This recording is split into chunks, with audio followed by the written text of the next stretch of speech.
Good morning, pharmacy. It's hump day. We're almost to the finish line. Okay, so it was nice seeing you all last Monday at the campus, and everybody did their quizzes yesterday. Miss Jaylene, I'd like to introduce Miss Jaylene to you. Miss Jaylene is the lead instructor in our San Marcos Pharmacy Tech in our San Marcos campus for pharmacy technicians. So say hi, Miss Jaylene. Hi guys. Hi everyone. I'm so happy to be here. I'm excited to see how Miss Lorinda does her thing over there and probably teach me a thing or two because I am soon moving to Las Vegas. So Miss Lorinda. So unfortunately I have to say goodbye to San Marcos and California, which I'm quite sad about. I do my daily drives to the beach, to be honest. But it's okay. I'm excited for my new adventure and excited to learn a thing or two. So, hi guys. Good to meet you all. Good to see you. Okay, so we will do whatever we can to train her via Zoom. So there may be days where I'm bringing my laptop to the campus, like on Mondays when we do our labs, so that she can watch how we do labs. Okay, she also has a little one, but he's back in school. He's younger than my son. So for now, I ask her to join me every time I do my Zoom meeting, just like I did with Miss Trisha when she was starting. I was training her online via Zoom, and then she followed me around in the campus. So it's going to be the same. But Miss Jaylene is not going to be in town or moving for good until June 16th. And you guys know that I'm leaving for my vacation that's been way overdue the moment they're settled in, the moment Miss Trisha and Miss Jaylene are settled in. So, I don't just think about my vacation just because I want to. I plan it accordingly so that I don't leave you guys alone. And the instructors are ready and confident and comfortable in taking over the class or the program. Okay, but I'm very confident that with Miss Trisha and with Miss Jaylene, everything will flow smoothly and I can have a good vacation. But they can always contact me anytime. Okay, so anyway, she's just going to be observing on the side, and we'll just continue with what we've started. Just so you know, Miss Jaylene, we're on sequence 2 pharmacy tech duties part 1. So we only have one class. Okay, so yesterday, Monday, I was so happy because it's kind of like throwing the freshmen on fire. All of a sudden, they started reading prescriptions, right? Okay, that's why the sophomores are saying, oh, not fair, because one, they didn't have presentation for drug words, and then two, the prescriptions they got are very legible. It's easy to read. And I know you guys, when you were freshmen, you got a stack that has chicken scratch. Okay, so last Monday, there were 4 prescriptions that were really, really nicely written. Okay, so I want to hear from Nicole based on that checkoff. Okay, how do you feel? What did you have to look up? What are the references that you use to look up the drugs? So Kevin and I used WebMD for the references to look up the drug. And I feel like it was a lot easier when you had somebody with you and all the other references to be there right there by your side. Right. Okay. For the benefit of Ms. Jaylene, we do mentoring. Okay. When we were in the campus prior pandemic, I assigned a senior to a freshman. Okay. And they do mentoring and it's helped. And then this time we started doing it again last Monday. We don't have a lot of seniors. Eileen is the only senior that we have. And then all I have are sophomores. Okay. So the ones in between quit the program or yeah, we had 5 and all of them quit the program or transferred to a different program. So that's not, I wouldn't say that that's common. However, there are students after the first sequence, especially if they start with sequence 2, like allegation, they lose heart right away. Okay, so that can be a problem. That's why I told them it doesn't matter when you start, how many times you fail, as long as you keep getting up and as long as you finish. Okay, because Pima is such a good school. Even if you have to retake a class, you don't even have to pay as long as you do it again within 6 months. Yeah, I've never seen a school like that. I've taught in so many different schools, and you have to pay even if you're just asking me to sit in. So the state college will charge you. Okay, when I used to teach there, they would charge you. Some students would like to come back for a refresher. You guys can come back for a refresher within 7 years, anytime. Okay, so it's such a good school, such a good company to work for or work with. I've been here 10 years. There's a reason for that, and that's why Miss Jaylene, when she reached out to me, actually she didn't really reach out to me. I saw her resume and I reached out to her, and I thought, you know what? Why would we lose a good employee, a good instructor, just because she's moving? So we want to keep them, especially her campus director emailed me saying how good she is, and it's sad if we are going to let her go. Okay, so with that, all of that references, you see how a good background, a good review gets you. It's the same for me. When you go out on your externship, when you go out getting jobs, trying to get jobs, this pharmacist or hiring managers reach out to me. Okay, and I don't lie. I tell them the truth. So when I tell you, don't put me as a reference, that's not a good thing. When I said, yeah, of course you can put me as a reference, that's a good thing. Okay, I told you I'm gonna disown you if you do something stupid outside. But if they say, oh my God, you have such a superstar, I'm gonna say, oh, that's mine. Yeah, I always want to say that's mine. So anyway, so Nicole liked the mentoring program and she said Web and MD. What about you at Siri? Your mentor was Tony, or still is Tony, because we're still going to go back to the campus. So what did Tony teach you, except for like chatting on the side? He taught me how to type them into the system and how to look up like the patients. We use the Medscape as our reference to look up the information about the drugs. Very good. So now we have two. We have WebMD and then you have Medscape. Remember, on Blackboard, we do have macromedics too, okay? And when we get audited for ABHES accreditation and for ASHP accreditation, they ask you, what are the references that you use? And you have to mention that because that's on Blackboard and that's easily accessible. I just love using Medscape. I told you that because it's on the phone. It's an app, the first 3 letters, and then it's summarized. So Tony gave you a very good resource, okay? And you have to look up the brand, okay? Jazz, let's get back to you. Let's go to you, okay? What did you look up? Okay, before I start saying you had to look up this. Eileen showed me to use drugs.com. Drugs.com is a good reference. Yeah, so we're using that, and then when I was researching like the drug, I would just put what it treats, side effects, like important notes for it, just to add on to it. So, and the website was fairly easy to use, like it's very clear. Clear, straightforward, brand, generic, therapeutic class. You had to look up brand, you had to look up generic, you had to look up therapeutic class or class in general, pharmacological class, and then the different strengths of the drug, because they may come in different strengths and the different dosage forms, which I'd like to point out last Monday, okay? So there was a confusion last Monday that I wanted to clarify. Low pressor. Low pressor is one of the drugs that prescriptions that you got. Low pressor HCT is a combination. It is metoprolol plus hydrochlorothiazide, okay? And I remember, Jess, you gave me a combination. But when I got to at Ziri, I looked at the prescription again, and it's just low pressor, correct? Okay, so if it's just low pressor, it's just metoprolol. Okay, if it's low pressure HCT, HCTZ is the abbreviation for hydrochlorothiazide. Then that's the combination. I'd like to make this point because it's very important. When you receive a prescription, okay, there are drugs that come in different forms.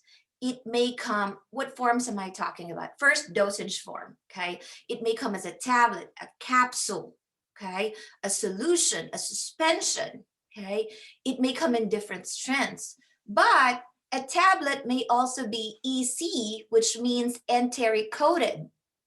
When you say enteric-coated, the tablet is actually coated with a film so that when the patient takes it, it passes through the gastrointestinal system without being destroyed by the stomach acid. Our stomach acid is really strong. It's hydrochloric acid, the strongest acid created, okay? Hydrochloric acid. So because the pharmaceutical companies know that this particular drug or compound can be destroyed by the stomach acid, they coat it so that it can pass through the stomach without getting destroyed or fully destroyed. And then it reaches the site of absorption, usually the small intestines. The small intestines. That's what EC means, okay? And then we have ER, XR. What are those? Okay, I'm telling you abbreviations right now, okay? Extended release, okay? Long acting, LA, okay? What do this do? This means that they're not just regular tablets, okay? Extended release, long acting. This means that when a patient takes the drug, okay, it stays in the system and it releases the active ingredient at a specific amount of time. That's why the effect is longer, okay? And these drugs cannot be cut, chopped, divided in half, chewed, okay? Because there's a reason why they're extended release. Is that clear? We also have SL, and what's SL? Sublingual. Sublingual means under the tongue, okay? I'd like you to face the mirror later when I send you on break. Lift your tongue up. You will see there's a lot of innervations under your tongue, right?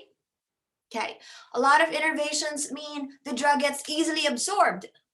It's like IV, okay? So when a drug is supposedly sublingual, you don't swallow it, okay? Why? It should take effect right away. It's more like an emergency drug. And an example of that is one of the patient's prescription yesterday or Monday, nitroglycerin, NTG. It's sublingual. Why? Nitroglycerin is for what? Chest pain, angina. Remember, one of the diagnoses of the patient is chest pain, angina. Okay, so if say for example, you're the patient, you're having chest pain, a possibility of a stroke or a heart attack. Number one rule, we don't put it in a screw cap. Okay, we don't put it in a childproof cap. We put it in an easy open cap or on its original manufacturer bottle. Why? You want to be able to pop it real fast, yeah? Because it's an emergency drug, okay? You're having chest pain, okay? You do not repackage that and put it in a childproof cap, even if the law says all prescriptions must be in a childproof cap. That's one of the exemptions. Hint, hint, wink, wink, PTCE, okay? One of the exemptions, nitroglycerin for childproof cap, okay? Okay, nitroglycerin, sublingual, usually sublingual. Why? Patient is having chest pain, may lead to heart attack or stroke. You want to be able to get that, place it under the tongue. Why? Sublingual tablets usually take effect within 12 minutes. 12 minutes. And a very good example of that is nitroglycerin, okay? So under the tongue, there's a lot of veins. Now it doesn't have to pass through the gastrointestinal system, get disintegrated, get digested, and then metabolized by the liver. And then by the time it reaches the site of action, there's nothing already, right? That's why drugs come in different forms and different routes or routes. Is that clear? Okay, going back, there are brand names and there are drugs that are combination. Like when Jess looked it up, she thought it's low pressure HCT. Okay, but it's not. Okay, it's just low pressure. So Atziri was correct by saying that the generic for low pressure is metoprolol. If the prescription said low pressure HCT, then it's metoprolol and hydrochlorothiazide. You just don't decide to drop the active ingredients. Another example, Adderall and Adderall XR. Okay, when you see a prescription of Adderall, give Adderall, not the XR. Not because the XR is available, that's what you're gonna grab. No, okay? There's a different dosing for Adderall and Adderall XR. Different time of the day you take it as well. Okay, so those are the things that you may think are can be substituted. No, okay. By law, we can substitute brand to generic, and that's what we usually do. If generic is available, we give the generic. Number one, it's what the insurance usually will pay for. And then number two, okay, it's usually cheaper. But let me tell you this, I'm making you smart consumers, remember? Not because you have an insurance, it means that using an insurance is cheaper. Yeah? Okay. You always have to ask, how much would my copay be if it's cash? It doesn't always follow that you use an insurance, it's cheaper. It's worth asking. Okay? In the past, okay, pharmacists don't offer that. Okay, but there was a law passed 2 years ago saying that a pharmacist should actually say if it's cheaper to pay cash. Okay, and it's worth asking. I'm making you smart consumers. Okay, okay, coupons as well. Your family members, your parents were given prescription that's fairly new. No generics available yet. Go to the manufacturer's website or the brand name's website, and you will find coupons in there. The doctors also can give coupons, especially if it's a new drug, okay? On top of that, if it's a fairly new drug, sometimes you get a 1 week free of the drug, a 1 month free. You just have to go to the manufacturer's website or the brand's website. You have to qualify, or the patient has to qualify. Those are for new drugs. I want to make you smart consumers, okay? Or smart caregivers, or smart patients, okay? That Medscape app has coupons underneath as well, okay? None of these companies pay me. I'm just telling you what can help you as consumers, as patients, and as caregivers. Okay, so diagnostic tests, I've proven this. You may have insurance, okay, and then you will be written a prescription for, not a prescription, but an order for an MRI or an X-ray or an ultrasound, okay?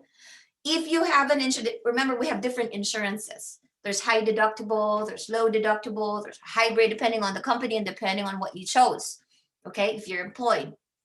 Well, sometimes it's worth asking the diagnostic centers, okay, why? Well, I had to go get an X-ray one time, okay, and I used my insurance, okay, I have high deductible. So if it happened at the beginning of the year, you're gonna have to pay a lot, right? At the beginning, okay? So I had to pay, I think, $600 or something, okay? But had I asked the one who did my X-ray, how much would it be if I pay cash? It would have been half, like $300. You follow? Okay, so it doesn't always follow that you have an insurance, it will be cheaper. It's worth asking. And by law, the pharmacist should actually say if cash is cheaper. You follow? Yes? Okay, so I'm gonna show you my screen just to recap what we covered yesterday in the campus. Okay. So your week 2 folder should have opened today, week 2 folder, okay? And in week 2 folder, you have Wednesday, Thursday, Friday, Monday, Tuesday, okay? It's gonna be the same, it's just that last week is done and then we're week 2 now, okay? You will have presentations on, we're gonna have to do presentations on Friday now. So I'm gonna give you your assignment, okay? Friday presentations for drugs, no longer Monday because I see you Monday in the campus. Yeah, Remember I told you last week, we're gonna have to move our presentations from Monday to Friday because now you're in the campus on Mondays, and I don't want presentations in the campus on Mondays because I wanna focus on skills and labs and hands-on when you're with me in the campus. Okay, so presentation is going to be on Friday. The next half, when we come back after our break, is going to be the drug words assignment. Okay, for the presentation. Freshmen, you know what to do now. Remember when we presented brand, generic, class, all the things that you need to look up. I will assign one drug, depending on how many drugs were assigned this week. You may have two, you may have one. Okay, and then the review for abbreviation is going to be on Friday as well. This is actually what we covered in the campus last Monday. Okay, the different parts of a prescription. Okay, you have your inscription, you have your quantity to be dispensed, you have your SIG, you have your refills, your doctor's signature, and you must have, which I didn't get to mention, you must have the doctor's DEA number if it's a narcotic. Okay, if it's a narcotic, you must have the doctor's DEA number. And DEA stands for, Eileen?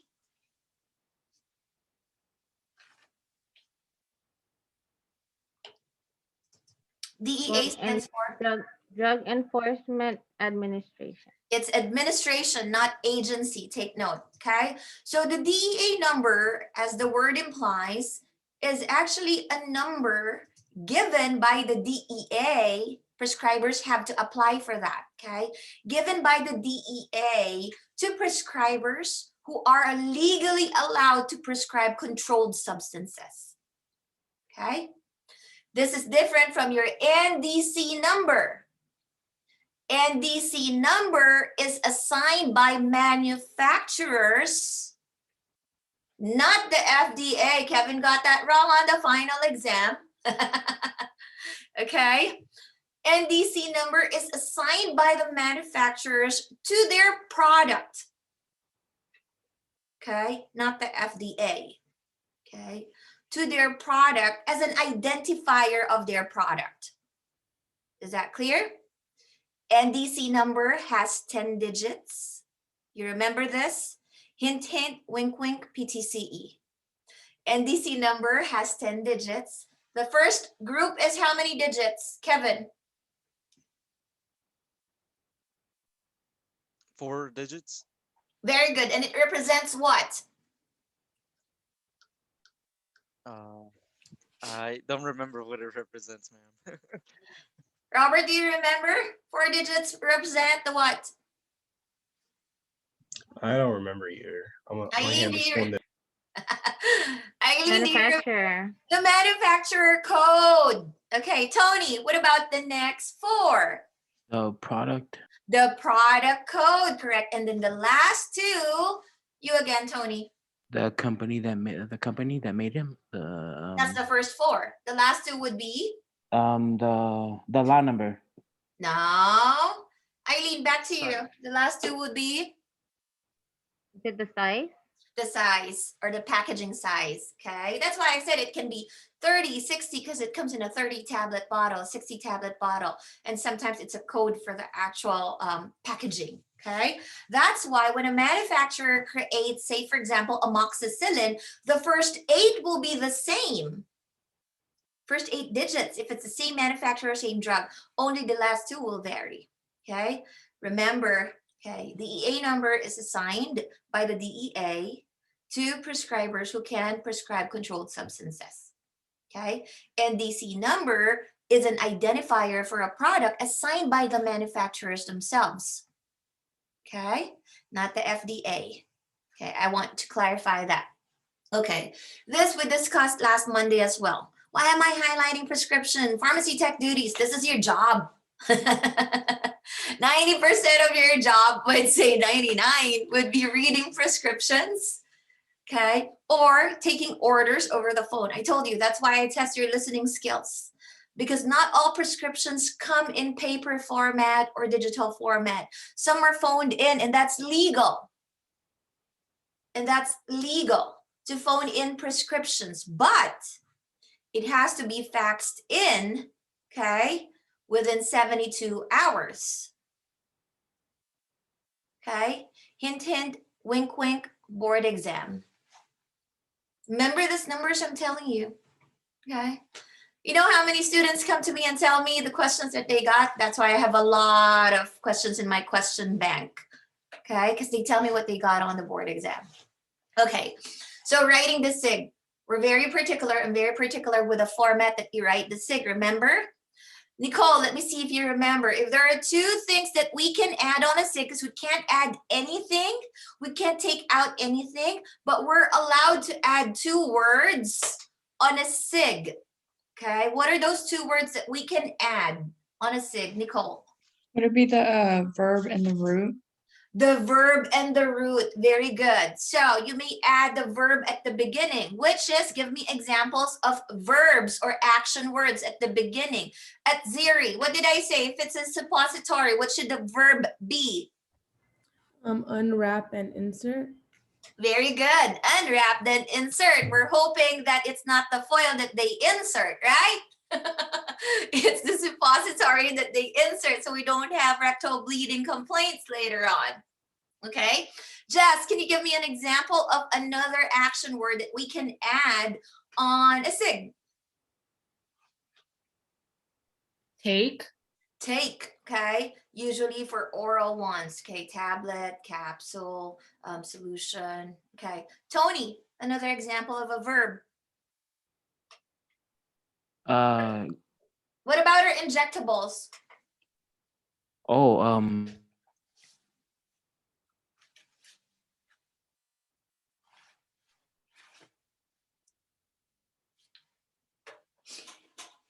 Ugh.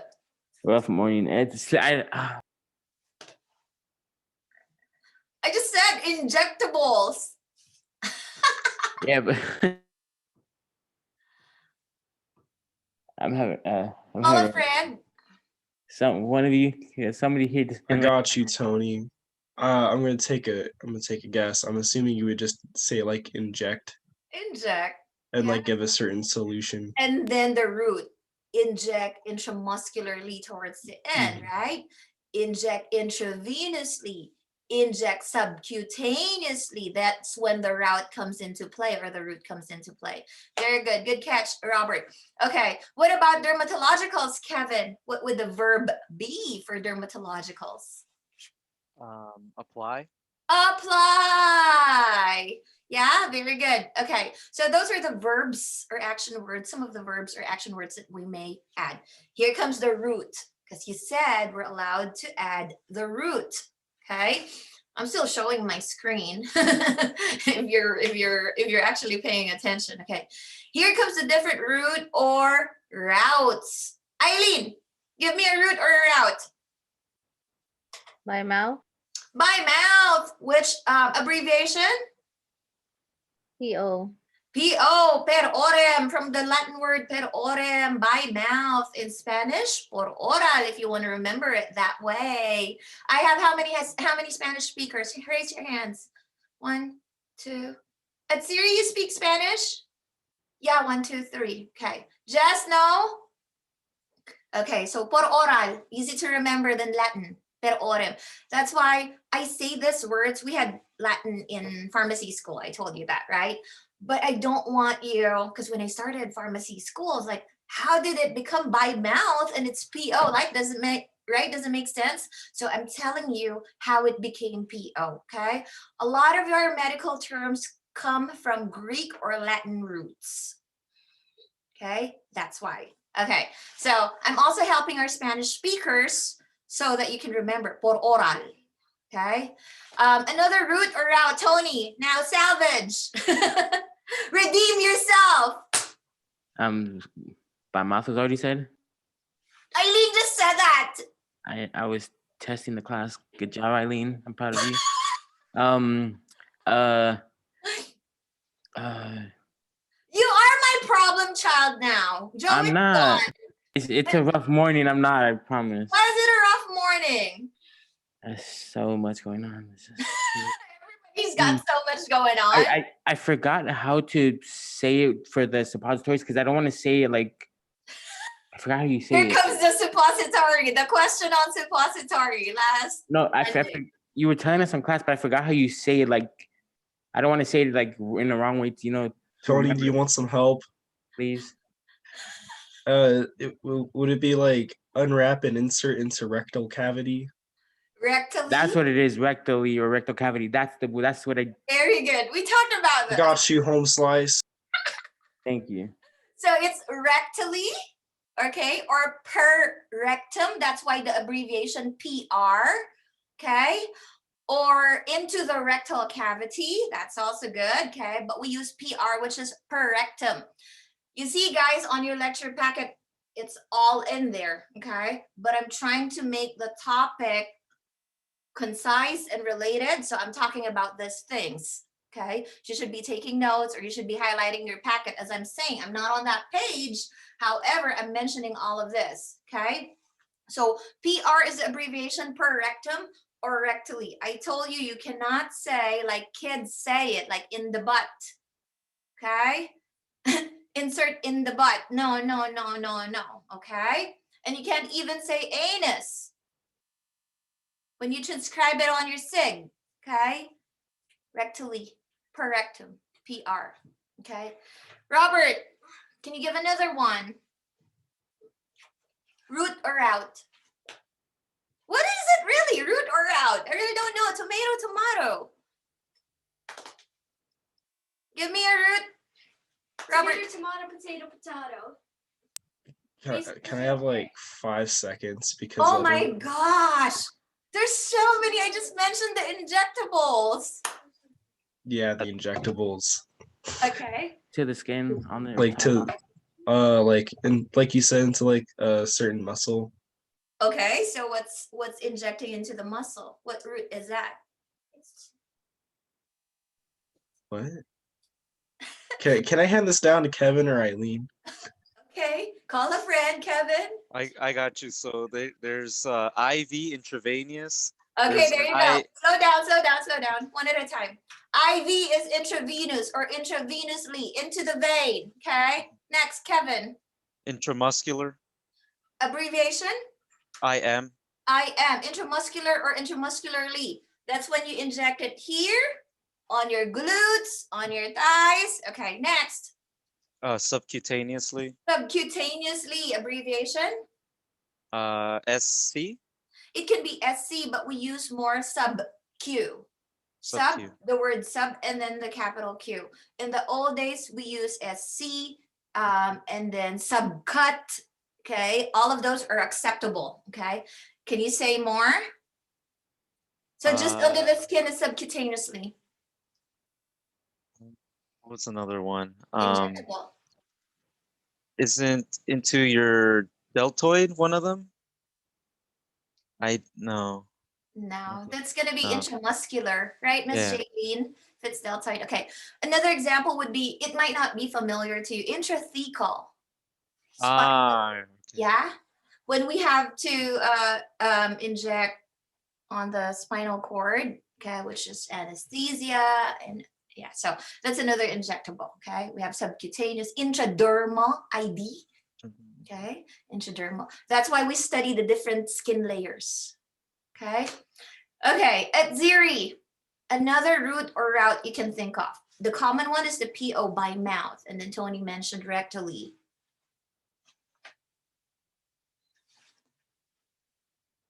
So what do you say when it's topical? Like on the skin. How do you say that? I like to apply on the skin or Apply on the skin, correct, or topically. I don't like using the word topically, subcutaneously when I'm transcribing. Let me tell you a story. Here comes the story, okay? Because topically is not common for laymen, okay? That's why when I transcribe, I put apply on the skin, okay? Sublingually, I don't like to put that as well, okay? Who knows what sublingually mean before you started the program? Raise your hand. Okay, Kevin, because he had a medical background, surgical, okay? But the rest of you, do you know what sublingually mean? No, let me tell you a story. Okay. Sublingually. So I used to pick up my prescriptions. I don't have any, okay? But my husband had an emergency for spasm, hyoscyamine prescription, okay? CVS had it as take 1 tablet sublingually, okay? So I don't know when he picked that up, if he was counseled or whatnot, because the spasms that he has is debilitating, but it's like once, twice a year attack of sorts. Okay, but he's gonna be in bed. So one time, this was years ago. Okay, one time I walked in, I saw him on the bed like dying. I said, "What happened?" He said, I have an attack. It just happens once or twice a year. I have an attack. And I was like, "Oh, okay, did you take your pill?" And he said, "Yeah, I just swallowed it just now." And I was like, you have to place it under your tongue. And remember, sublingual takes effect within 12 minutes, right? Okay. And he said, "I didn't know. How would I know?" Right? Because he's in pain. Okay. And then I checked the bottle. It says sublingually. And I thought my husband's smart. Number one, he married me. Just joking. Anyway, so I saw him and I said, sublingually means place under the tongue. I said, "Were you not counseled by the pharmacist when you picked this up?" "No, and even if she did, I don't remember." He said that because the attack happens once or twice a year. So it's not something that he takes every day, right? Okay, so that happened. So I said, well, the reason why it has to be under the tongue is it takes effect within 12 minutes. But if you swallow it, just like any other drug, it will take effect within an hour to 2 hours. You follow? Okay, I'm saying a lot of things here, like dosage form, which one gets absorbed faster, and you should take down notes. Okay, so the next year, I caught him again on the bed, dying. Right? Okay. I said, "Another attack?" "Yeah." "Did you take your pill?" "Yeah." "How did you take it?" This time my question is different, right? How did you take it? "Oh, well, then I swallowed it." "Oh, well, then men don't learn." Do they? Do you guys? Yeah? We don't learn, okay? Sublingual. Third time around, the following year, this time he got it. Third time's a charm, right? He put it under his tongue and he was okay after 12 minutes. And I was like, you see? Yeah? Okay. So that's when I realized that, okay, we should not put sublingually because it's not a layman's term. So we should put place under the tongue. I'm telling you the stories, but the stories you remember. Stories stick in the mind, funny sticks in the mind.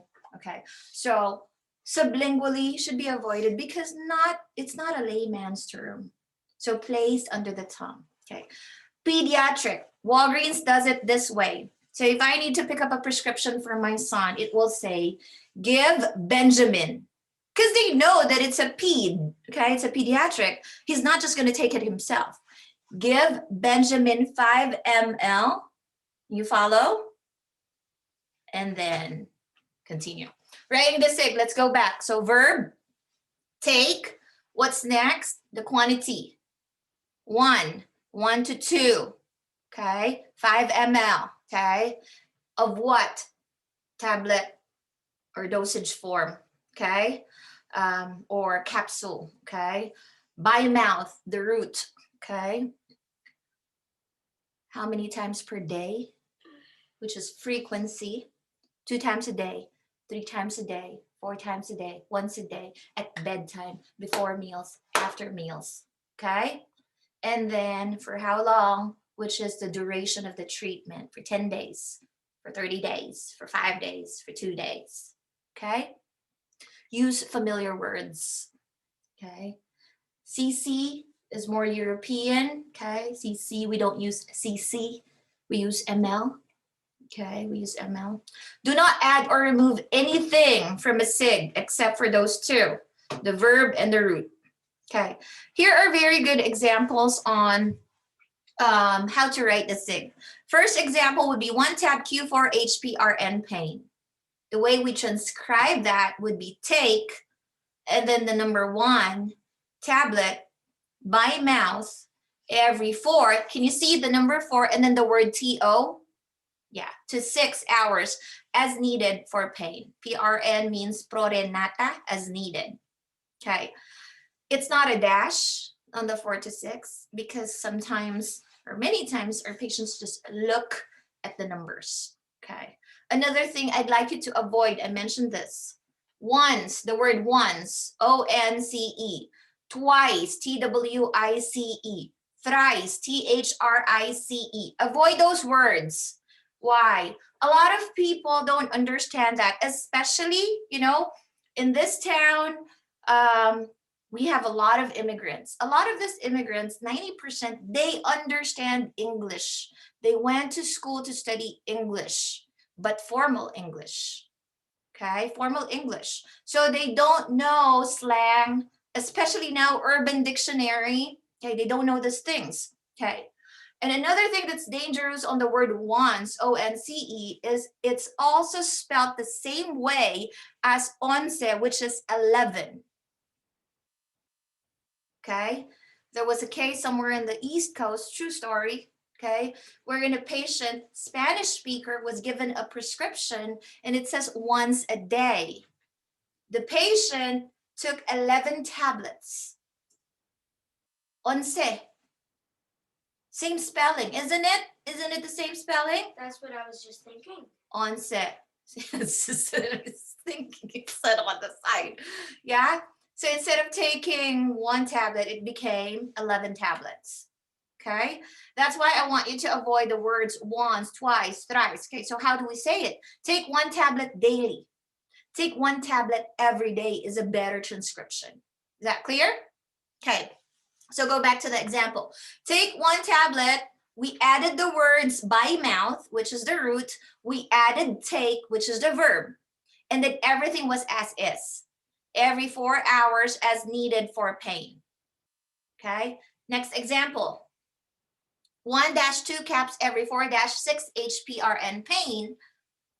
Take 1 and then the word TO, then 2 capsules by mouth every 4, the word TO, 6 hours as needed for pain. Not, take note at the bottom, take 1-2. In this case, the dash doesn't really matter very much. However, if it's, say, for example, ML, it may be misread as 1.2. Yeah, because the dash can easily be misread as a dot. You follow? Okay, by mouth every 4 to 6 hours. So the word TO is necessary. You follow? Okay, these are important information that I'm telling you, okay, because you are to transcribe all of this. I mentioned a lot of abbreviations. I mentioned a lot of dosage forms. I mentioned a lot of roots, okay. I mentioned how to write, okay. Some are review, however, they're very important in understanding a prescription, okay. Any questions at this point? Okay, so on your lecture packet, you should have jumped to that part of the lecture packet, the abbreviations, and added those abbreviations that I mentioned that wasn't in the lecture packet, okay? The roots and the routes, okay? I am going to send you on a 15-minute break, and then we come back, we're gonna talk about controlled substances and the requirements for controlled substances. That clear? My time is 10:48. I'll count it as 10:50. Let's come back at 11:05. Do you want to log in again, or I'll just close my camera? Just close the camera. Just close the camera because it's just 15 minutes, okay? So Jaylene, we can stay. I'll just pause the recording. Okie dokie, welcome back. Okay. How far, I want you to be honest, how far in the audio lectures are you at this point? Let's start off with a freshman. Nicole, how far in the audio lectures are you? I think I watched 2 more after the 4 that you assigned the first week. You got to catch up, okay? Because we're already on week 2, okay? You got to keep listening to it. Those audio lectures are not supplements. They're a must listen to, okay? Especially that we only go live 2 times a week, 2 hours each time, and then we go to the campus. So your Tuesdays and your Thursdays, which is tomorrow, the 4 hours should be allocated to listening to those audio lectures that I have prepared for you guys, okay? What about you, Jess? How much of the audio lectures have you listened to? Honestly, I listened to just the first 4. You got to keep going, even if I don't say it, okay? You got to keep going, even if I don't say it, okay? Like tomorrow is Thursday. We don't go live. That means you have to allocate 4 hours of your time listening to audio lectures. I know it'll be hard to sit for 4 hours and just listen to it, but that's the advantage of having audio lectures. You can actually prep lunch or dinner. Some students listen to it before bed, okay? Helps them fall asleep. Or it's harder with the tech duties. For pharmacology, it's kind of easy, but for tech duties, you want to have your lecture packet with you as you listen to the audio lectures, okay? But you can also do that while driving, okay? I got a message from somebody in a different state saying that the audio lectures are helping her and she listens to it on the drive. Okay, a lot of people are reaching out to me right now who aren't even my students or and are from different states because their pharmacists are recommending me, and because they failed the board exam already and they don't want to fail the second time around. Somebody from Texas reached out to me because you remember I always am invited as a speaker in a lot of these organizations, and a lot of these organizations are in Texas, and this pharmacists are saying you got to reach out to her and she'll be able to help you. There's one who actually failed 3 times and she reached out to me. She finally passed the 4th time, and that was your last chance supposedly. Okay, so I really like helping these people. Last night I was up talking to somebody in San Francisco because she said, I failed the first time. I don't want to fail again. These aren't even my students. I don't even know them. So I always tell them if there's a campus, a Pima campus in there to enroll, okay? Or go to like Udemy that you have access to, okay? You saw how many students are in there, okay? And how even nursing students, vet students, are actually finding it useful and helpful because the math that we have is medical math, okay? There may be a lot of pharmacy specific ones, but, okay, you have to know that it's a general medical math topic. There are a lot of nursing students reaching out to me as well because math is a struggle for many, okay? That's why I take advantage of all those resources I give you for free, okay? I give you free access to. So can you see my screen? Not yet. Okay, Nicole, you said 4 + 2, so about 6 audios. Okay, you stopped at 4, Jess. You got to continue. Okay, tomorrow, remember Thursday, you don't see me, but you have to listen to that. Okay, Aziri, what about you? I've only read maybe like or heard of 5 of them. Okay. One more than what you had assigned, but I hadn't listened to anymore. Okay, keep going, huh? Even if I don't make the announcement to listen to 2, listen to 4. So tomorrow, again, 4 hours. How many can you listen to? Okay, at least 3. You can listen to at least 3 because each audio lecture is about 45 minutes on the average. Okay, what about you, Robert? How far have you gone? Maybe like 7 of them. Okay, so learn from the students who've been with me so they don't wait for that announcement to continue. Okay, Kevin, you? 7 as well. 7 as well. Okay, what about you, Tony? Yeah, the same. And just About 7? and just yeah, just keep re-listening to them too. That's Okay. important, just so it sticks. Okay, what about you, Eileen? Same. I'm on my 8th one now. See, on the average, that means you should be at 7 or 8. Okay, you should be at 7 or 8. Why? Yesterday was a test day, but it doesn't take the whole day. It's only 45 and 45, so that's an hour and a half. which means you still have 2.5 hours to listen. Get it? Okay. So now what I'm going to do, you see, when I come live, I pick the topic that are most important, not only for finals, but also for the national certification exam. Okay, here we go. This may be a repetition for some of you because we're going to talk about controlled substances. What are controlled substances for the benefit of our new students? Controlled substances are drugs that are, or substances that are easily abused or that are highly addictive. And who regulates controlled substances? The DEA, Drug Enforcement Administration. That's why a prescription written for a controlled substance must have the prescriber's DEA number. They're the only ones legally allowed to prescribe this controlled substances because they're highly addictive. You got to remember, controlled substances are scheduled, or they're called C1, C2, C3, C4, and C5, or what we call Schedule 1, Schedule 2, Schedule 3, Schedule 4, and Schedule 5. And I'm going to start writing. I can't draw straight, so this is your schedule. They're either called schedule or control classification, okay? On the bottle, you will see the letter C and then the Roman numeral, okay? C1, C2. Why can I not write? I'm trying to impress Miss Jaylene and I cannot write right now. Am I recording? I should be recording. Okay, I am recording. C1, C2, C3, C4, and C5. Okay, the lower the number, the higher the potential for abuse. Okay, freshmen, listen to this. I'll probably be lecturing for 30 to 40 minutes and every single thing that comes out of my mouth is important. Okay, C1 is more addictive than C2. C2 is more addictive than C3. C3 is more addictive than C4. C4 is more addictive than C5. So the potential for abuse goes like this. Why can I not write? I'm trying to impress Miss Jaylene.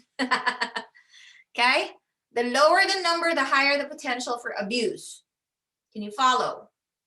Okay, the next column I will make. Miss L, why don't you just give us a paper or a handout that has all of this? No. Why? Because if I just give you that, you're not going to pay attention. You're just going to put it on the side. So I do this every single sequence. So this is a repetition for the rest of you except for freshmen.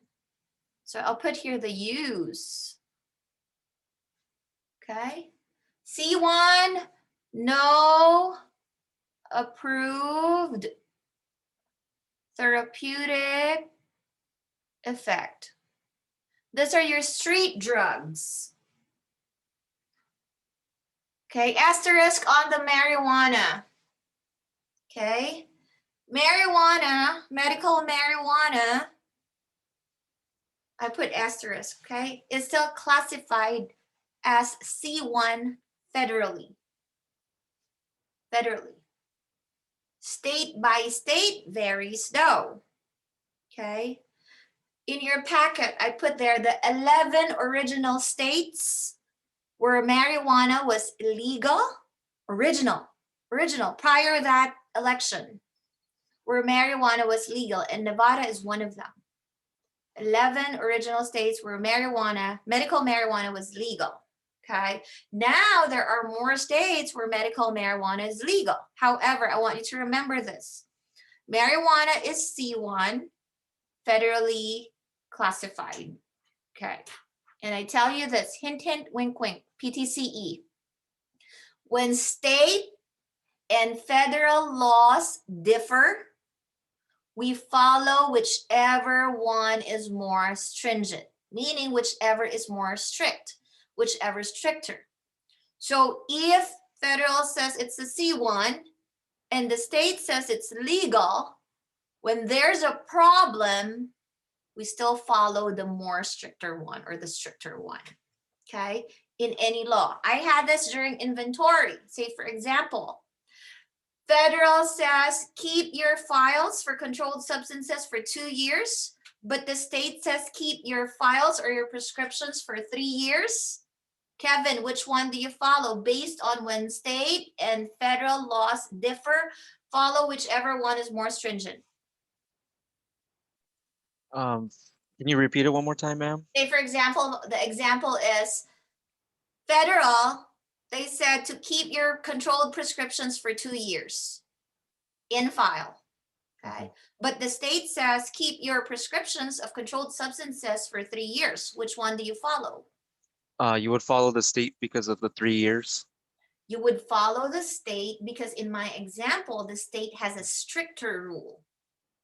You follow? These words are verbatim because they came out like this in the board exam. When state and federal laws differ, we follow whichever one is more stringent. You follow? Okay. Use C2s and C3s are used for pain in general. Okay. But of course, we have ADHD medications that fall under C2. Okay. But in general, C2s and C3s are for pain. C4s and C5s, you remember, Tony? Yeah, they're sad or they're What's sad? that There's is a sad. an acronym. It's an acronym for anxiety, depression, and Anxiety, he forgot the S. Depression, and Eileen's smiling. What do I not get every day? And Kevin's doing the thing. oh, sleep, anxiety, depression. Okay, sleep, anxiety, and depression. Uses, okay? Next one, okay. Validity of a prescription. Okay. C1, you should not see it in your pharmacy unless you work for a dispensary. Never will you see a C1 in your pharmacy. These are your street drugs. Okay.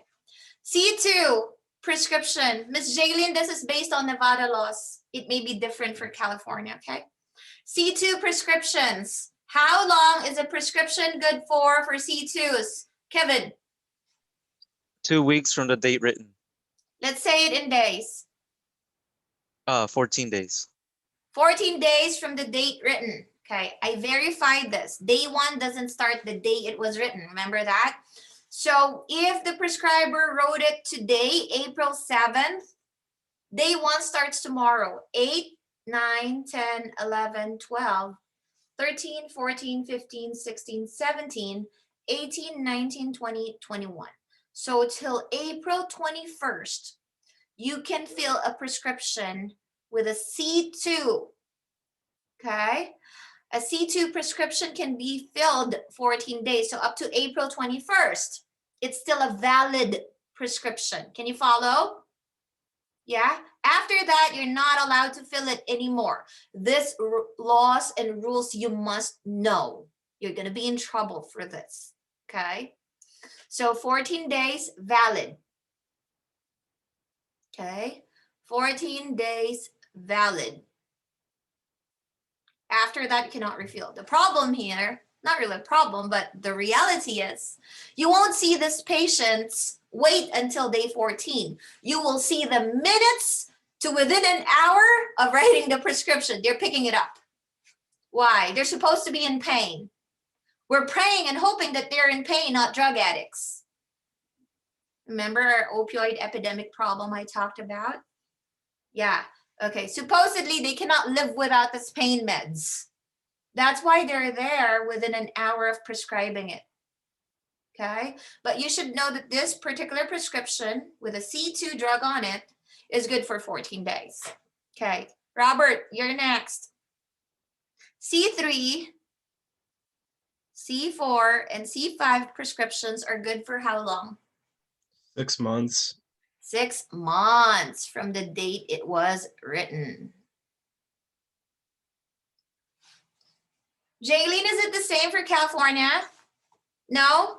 No, it's 6 months for C2 through 65.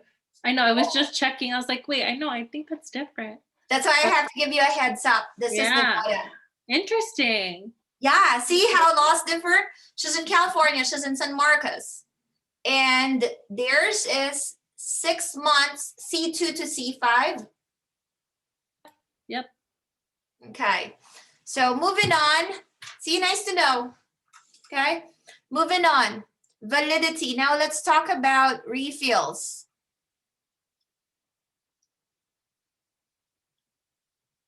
How many refills are allowed? Of course, not applicable. Not applicable for C1. How many refills are allowed for C2, Tony? None. None. Zero. Nada. Kaput. Okay, why? This is your important info. Because they're highly addictive and they needed, we can't do that. Okay, important info. All C2s must always be a brand new prescription. Okay, always a brand new prescription. Okay, what else? Eileen, what's an important information you need to know about C2s? Always a brand new RX. What else is important to know about C2? It must be Written in black ink. it must be signed Oh, by signed. the prescriber in black ink. Why is that important? Okay, why? Because other prescriptions, black ink signed, okay? Because other prescriptions, not C2, can have a pre-printed prescription. It can be computerized, printed from the computer, okay? The signature can be pre-signed, but not a C2. It must be ink signed in black by the prescriber and always a brand new prescription. Can you follow? Because there are no refills allowed. Okay. Robert, how many refills are allowed for C3, C4, and C5? 5. Okay. 5 refills. Miss LY, 5, it's good for 6 months because the initial one is called an initial fill. A refill is the succeeding after the initial one. So there are 5 refills allowed. Is that clear? Okay. Now these are your controls. Okay. They are regulated by the FDA. However, I'd like to talk about non-controlled. Okay. Your non-controlled can be prescriptions or your legend drugs. Okay. Or it can be over the counter. Okay. These are not controlled. They are regulated by the FDA. Okay. I want to talk about legend drugs, which are prescription only drugs, non-controlled. So they're not scheduled. They don't fall under the DEA schedule. Okay. But I want to talk about the rules. Okay. These drugs are usually used for, Kevin, you remember your non-controlleds? Usually used for? For like cough medicine, for antihistamines, Okay. These drugs maintenance. that are prescribed, that are not controlled, are usually for maintenance. Maintenance for asthma, maintenance for hypertension, maintenance for GERD, right? Okay, so their use is usually maintenance, okay? That's why the validity of the prescription is 12 months. And the refills allowed is 12 refills. This time you ask me, Miss L, how come 12 refills? It's only good for 12 months. Because we give an extra month buffer.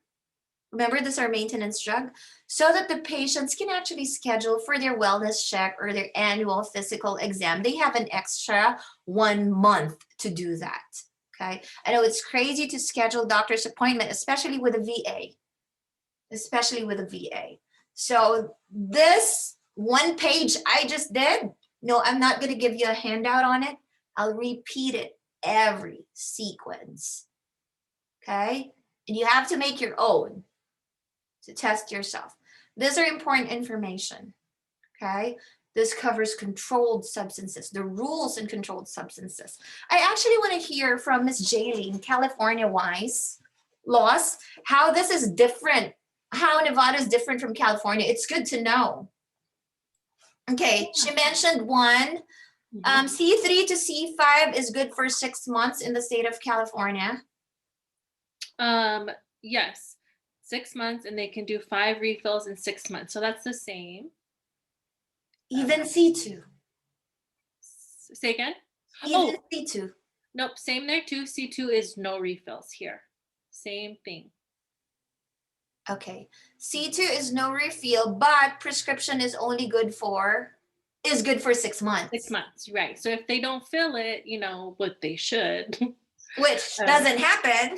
They're there within minutes of prescription. Yeah, usually, yeah, that's right. But Yeah. yeah, it's good for 6 months still. Interesting. Interesting. But same, no refills for C2s. And yes, it has to be in black ink, so same there. What did you put on the top here? It must be a brand new prescription each time because there's no refill. That's correct. It must be brand new. Okay. Good to know. Yeah. That prescription is valid for 6 months. Okay. Another thing, this controlled substances. Okay. No, let me backtrack. C2s are in a double locking cabinet. We call it the safe.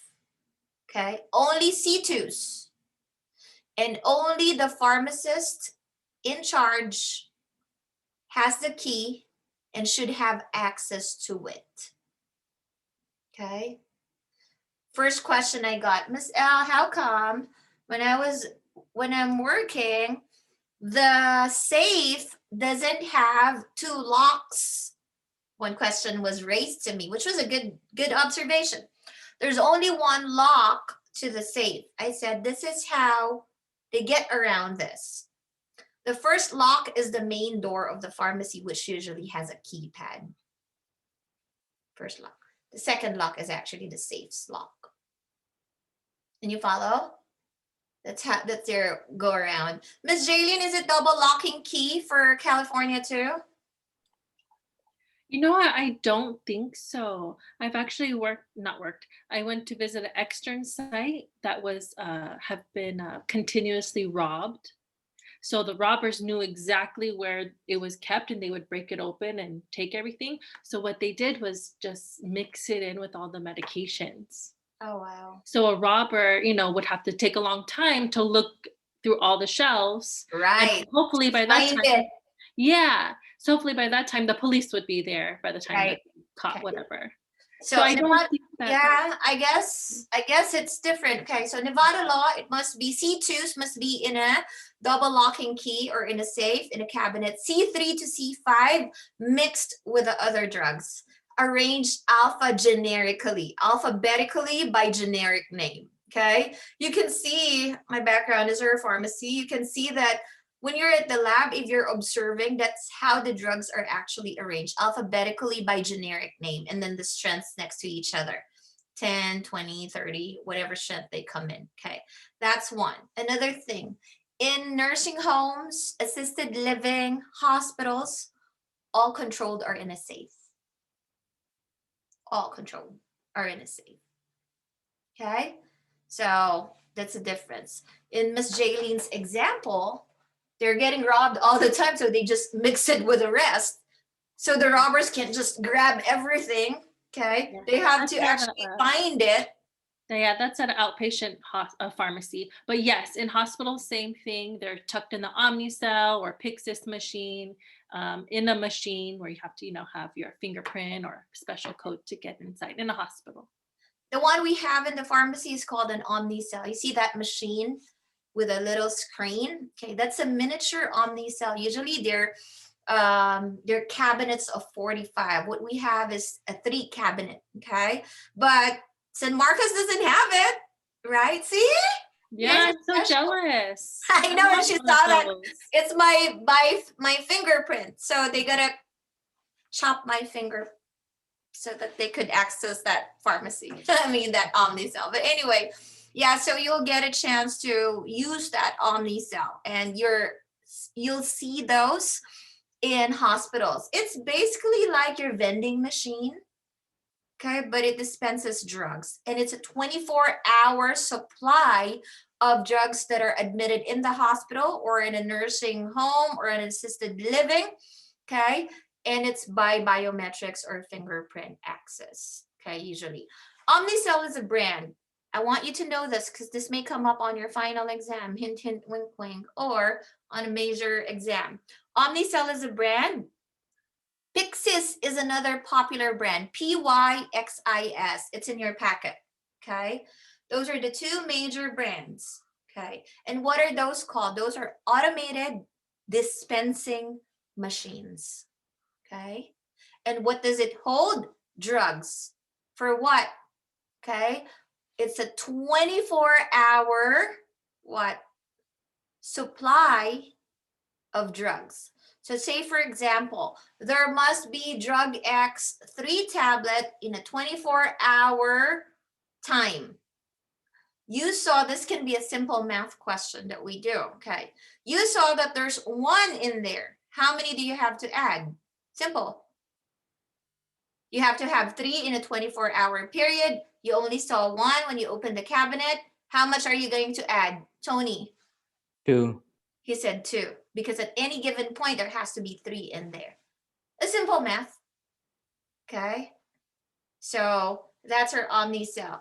Another popular brand, like what I said, is Pyxis. They're called automated dispensing machine.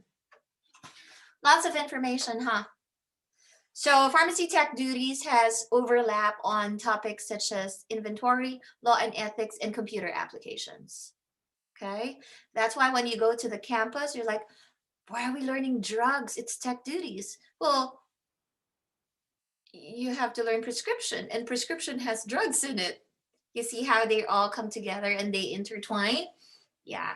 And at series nodding, she's a freshman, and I think, correct me if I'm wrong, the puzzle pieces are starting, during your first week. It's like, what's going on? I'm overwhelmed. I don't know how these pieces come together. And all the students who've been with me kept telling you the puzzle pieces are going to start clicking. Okay. And then towards the end, you're going to say, aha.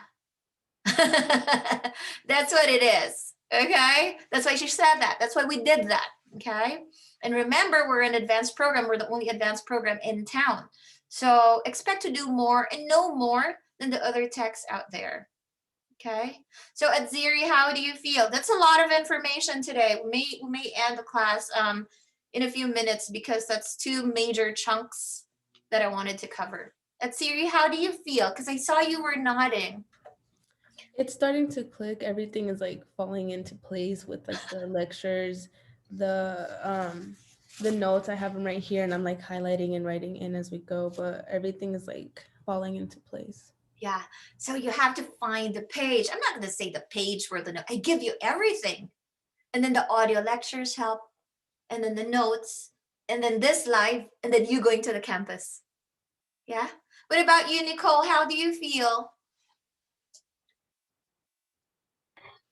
I feel pretty good. I just write the notes down by hand because it helps me remember it more. So I just transfer it over. Yeah, exactly what I did. Why did I not give you this handout? Because I want you to write it. When you write, when you research, that's 90% of the learning process and the retention.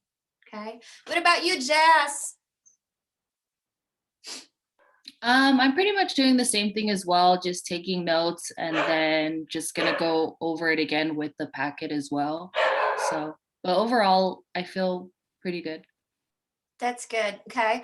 I always ask the freshmen because this is your you're getting into week 2, right? And students quit on their week 1, week 2. Okay. When they get overwhelmed. Okay. I used to give 50 question assignment before I start lecture. Okay, now I just ask you to listen to the audio lectures or watch video lectures.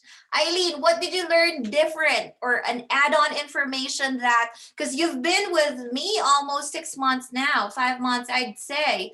Is there new learning that you had today based on this live? What's something new that you learned today?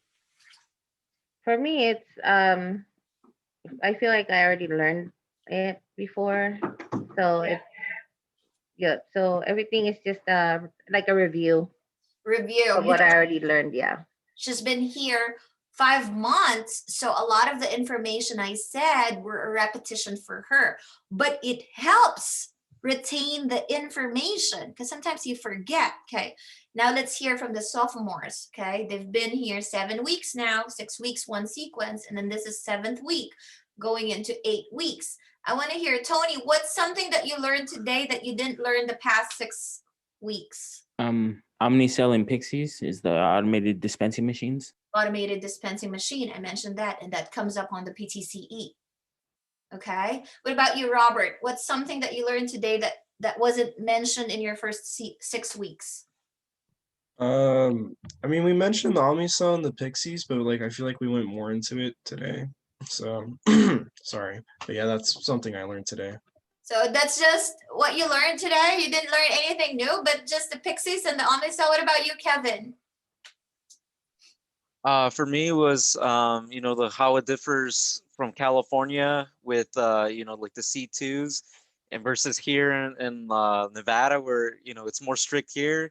I thought it would be really strict in California as well, you know, since it's a bigger state. But you know, they like with C2s, you got 6 months and you got 0 refills, but you got 6 months to refill. So that's more time than compared to 2 weeks here. Yeah, that's another good observation or another good learning, okay? Nevada tend to be stricter. Soma, carisoprodol, was classified as a C4 first in the state of Nevada before other states followed suit. So is Soma C4 in California? Oh, I don't know. I'm gonna have to look that one up. Okay, yeah, but I know that based on history, Soma was first. Soma is not controlled initially, which is a muscle relaxant, okay? Carisoprodol. Soma is a brand name. Nevada classified it first as a C4. Okay, so Oh, C4. C4 now in California, but Nevada is one of those first to classify that. Okay, and then in the state of Nevada, this is important information. All prescriptions must have the auxiliary label, do not take with alcohol. Tells you we're a bunch of alcoholics.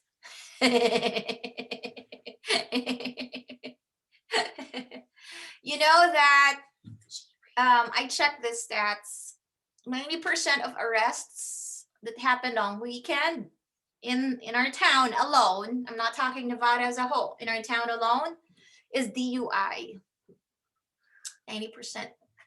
2,000 arrests on the average. 2,000 arrests. That's prior to the pandemic when I checked. Because I heard that they don't do much arrests because they don't want the jail or prison to be crowded because of this pandemic, especially at the beginning, okay, when they don't know much about the virus. But anyway, so that's that, that's fact, that's reality. Those are your laws, those are your rules. It's good to review all of those information because the first time you hear it, you may forget it. You repeat it the second time, then you remember, and then you repeat it again and again and again and again, just like your drugs, okay? Remembering drugs, repetition is key. Your cheat codes are useful. Most commonly used prefixes, roots, and suffixes that I gave you, okay? That ties in together. And then the audio lectures, when you listen to it, I say it over and over and over. When it comes to math, you watch how I do it live and in those pre-recorded ones, okay? Because the pre-recorded math lectures I have, you can pause me, rewind me, fast forward me, go back to it. You didn't get it. You're solving a problem. You go back again, okay? Let's ask Ms. Jaden, do you have pre-recorded classes that they have access to? I do for math. That's for Math, sure. because math is a struggle. Mhm. Okay. Do Yeah. you have audio lectures, Miss Jaylene? No, I don't have audio lectures. No. See? But we do meet every single day, which is different. They You guys do don't meet every We single meet day. every single day. Okay. They meet every single day during class time. Mhm. Okay. So each instructor is different. Okay. You have questions? Oh, I do want to mention, I didn't tell you guys my background. Oh yeah. Yeah. So I was I've been a pharmacy technician for 8 years. And by the way, she moved from Hawaii to Vegas 2 years I did. ago. I forgot to ask you about Hawaii rules though. You know what, I forgot. You don't know anymore. It's been 2 Don't years. remember. Yeah, But Hawaii and Nevada are two of the 11 original states where medical marijuana is legal. Oh. Yeah, so Washington, Hawaii, Nevada. Go ahead, Miss Nevada, Jaylene, please take it away. Yeah, so I've been a pharmacy technician for 8 years, and I just want to tell you, it's a really rewarding field. So I started in a school just like yours, just like Pima. And then I got hired at my extern site. 2 weeks later, I was hired, and it was a hospital. And so that's where I really, really learned all of my skills. And that's where math too, I really, I figured out, you know, what kind of math skills I need to be really good. And unfortunately, you do need to know a lot of math, but once you get, so I really like to use dimensional analysis. I don't know, but dimensional analysis is the easiest way because you can kind of just do it in your head, use a calculator to verify, and then it's quick. So if you guys are ever, you know, jumping between dimensional analysis and ratio and proportion, I think dimensional analysis will really help you guys understand, and you just do it quick. But anyway, it's such a rewarding field. You know, you go in, you feel like you're helping your community, and then you know you're in the job for a while. You get higher pay. You know, you stay with your company that you like. You get higher pay. You get more benefits. You get to even promotions too. So I mean, you'll start in a pharmacy technician 1, and then you'll get more responsibility as pharmacy technician 2. If there's a pharmacy technician 3, and you keep going, and then you can go like to the pharmacy buyer, where you're just, you know, responsible for buying, you know, all of the things in your pharmacy, and then maybe even pharmacy billing as well. There's another field too. So there's this pharmacy technician field is so great, and I am excited for all of you. I know there's a lot of opportunities too, because I'm moving there, so I was looking at Indeed a lot, and there's a lot of opportunities, especially right now with vaccinations too. Yeah, that's a brand new, you know, maybe within the last year or so, that's a brand new specialty that pharmacy technicians have been given. So that's really fun.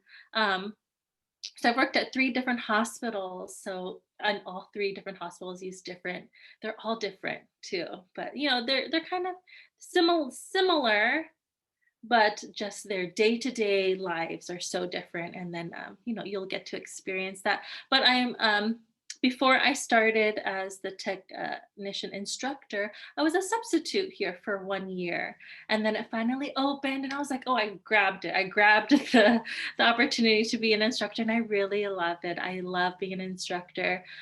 So a little more about me. Growing up, when I was little, I always wanted to be an elementary school teacher, like always.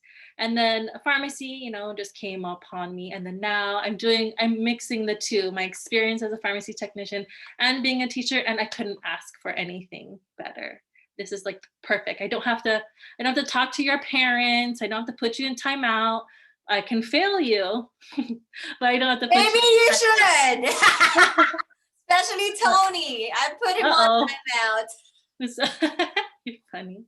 But anyway, I'm so excited. And I'll probably see you guys for sure in June. Definitely see you guys in June. But yeah, I am so excited for Miss Jaylene moving here, and it's just a shoo-in.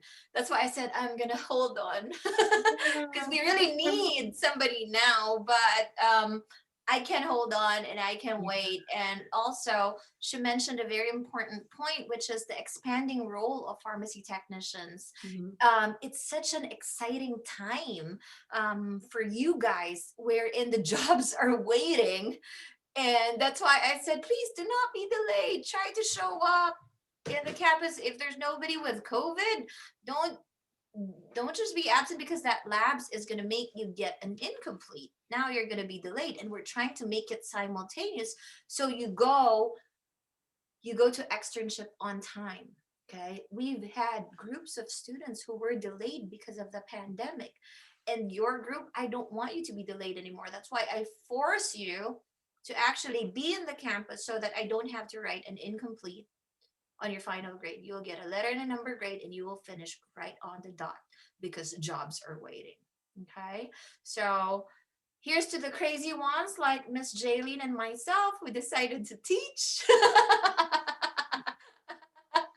And take in all the headaches. So please don't give us too much headaches. Tony, stop texting on the side. I'm paying attention. Don't text Kevin. He's smiling. I don't know what you're texting, but anyway. So any questions? No questions? What are you gonna do tomorrow, Kevin? Can you tell them what you're supposed to do tomorrow? Make sure to listen to your audio lectures. Make sure to continue with your notes. Yeah, just be ready for Friday so we can discuss it. Correct. Okay, now I'm going to give you assignment for your drugs. Presentation is going to be on Friday. Let me pull up our drug list. I already gave you instructions on what to do on this one, right? We've already had samples last week. So let me assign week 2, drugs. We are going to do the review for drugs on Friday when we go live at 10 o'clock, same time. And I am going to do the abbreviation, but you should review your abbreviation too. Okay, week 2. I'm going to do diphenhydramine because it's my favorite drug. Eileen, docusate sodium for you. This is how many? 1, 2, 3, 4, 5, 6, 7, 8, 9, 10 plus mine 11. 2, 4, 6. 1, 2, 3, 4, 5, 6, 7 for you guys. Okay. We might have to double. Docusate sodium for you, Eileen. Kevin, enalapril. I'll do famotidine.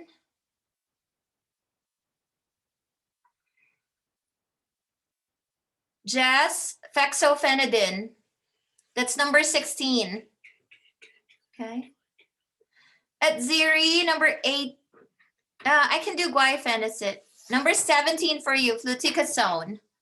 Number 17, fluticasone. Robert, Haldol for you. Haldol. I'll do heparin. Tony, Hytrin for you. Hytrin, that's number 21. And then Nicole, that's Imdur for you, number 22. Did I give everybody one? So mine is diphenhydramine, famotidine, and guaifenicin. You got that? Same presentation, the way we did it last time. Brand generic therapeutic class, uses, important information, DEA class if they're classified. Okay. And the important information is important. One slide only. You will see the upload link come up, if not tomorrow. Yeah, it'll be tomorrow or later tonight. Okay. The PowerPoint is due, the slide, that one slide is due to be uploaded before 10 a.m. on Friday. Okay. You should have sharing capabilities, but if you don't, feel free to email me your PowerPoint and I will show you, and I'll show the PowerPoint in your behalf, but you still present. Okay. If you're using your phone to join the Zoom and you cannot share, email it to me ahead of time. Okay, so I can share it for you. But it seems like all of you are in a computer, at least everybody in a computer. Who's on a phone? Hands up. Who's on a phone? No one. So you should have sharing capabilities, okay? And we have to learn to do that, okay? So upload for that one slide is required. That counts as your homework, okay? If you submit the slide, that's 50%. When you report, that's another 50%. So if you submit the slide and you were absent, you will be absent on Friday, you only get 50 for that particular homework. You follow? So it has to be both, upload and present. You presented, but you forgot to upload before 10 o'clock, you still get 50. Is that clear, freshmen? Yeah, so it has to be upload and present. So don't be absent on Friday. Okay? Okay. Listen to your audio lectures. Tomorrow you have 4 hours of study time and do your PowerPoint. Check out for that link to submit your PowerPoint. Friday, you are going to present, okay? Submit your PowerPoint on Blackboard before 10 a.m. on Friday. I'll see you live on Friday. If you have any questions that you forgot to ask me, you know where to find me. I'll be in the background working, okay? I'll see you guys Friday live. Bye. Miss Jaylene, we can stay.